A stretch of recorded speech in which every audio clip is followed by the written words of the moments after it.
Apa pahalanya? Apabila seseorang mengikuti sunnah Nabi SAW, yuhibbukumullah wa yaghfir lakum dzunubakum. Allah SWT akan mencintai kalian. Allah SWT akan mencintai kalian karena kita mengikuti Nabi, dan apa yang dilakukan oleh Nabi itulah yang dicintai oleh Allah.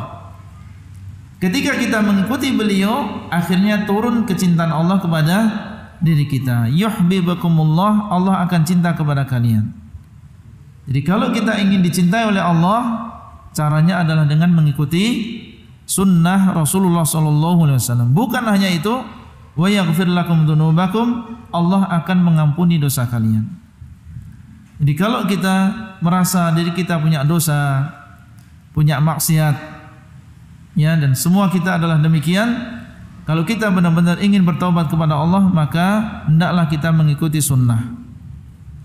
Bagi setiap orang yang ingin memulai hidupnya, ia membuka lembaran yang baru, menutup lembaran-lembaran kemaksiatan, maka hendaklah dia mengikuti sunnah Nabi SAW. Karena dengan dia mengikuti sunnah, Allah SWT akan mengampuni dosanya. Bukan dengan cara justru mengikuti aliran-aliran yang sesat. Ya, kalau mengikuti aliran-aliran tersebut yang menyimpang dari sunnah Nabi SAW, justru kita semakin jauh dari Allah. Bukan semakin dekat, justru semakin jauh dari Allah. Kalau memang kita merasa punya dosa dan maksiat dan dosa yang banyak, maka hendaklah kita bergabung dengan orang-orang yang kembali kepada sunnah Nabi SAW. Baik. Jadi itu adalah ayat yang pertama di dalam surat Ali Imran. Di situ kita tahu tentang sifat di antara sifat-sifat wali Allah, yaitu apa?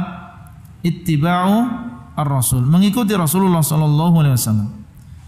Wa ayatun fi suratil Maidah, dan satu ayat di dalam surat Al-Maidah. Satu ayat di dalam surat Al-Maidah. Wa hiya qauluhu ta'ala, dan dia adalah firman Allah, ya ayyuhalladzina amanu may yartadda minkum an dinihi fasawfa ya'tillahu biqaumin yuhibbuhum wa yuhibbunah adillatin 'alal mu'minin a'izzatin 'alal kafirin yujahiduna fi sabilillahi wa la yakhafuna laumata laim.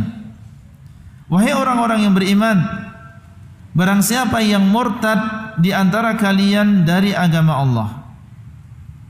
Murtad artinya adalah keluar dari agama Islam. Maka Allah SWT akan mendatangkan sebuah kaum yang Allah mencintai mereka dan mereka pun cinta kepada Allah. Sebuah kaum yang Allah mencintai mereka dan mereka pun cinta kepada Allah. Mereka cinta kepada Allah dan Allah cinta kepada mereka. Berarti ini aulia Allah. Mereka adalah wali-wali Allah. Kaum ini adalah wali-wali Allah. Karena tadi kita sebutkan pengertian wali, orang yang dicintai oleh Allah dan dia pun mencintai Allah.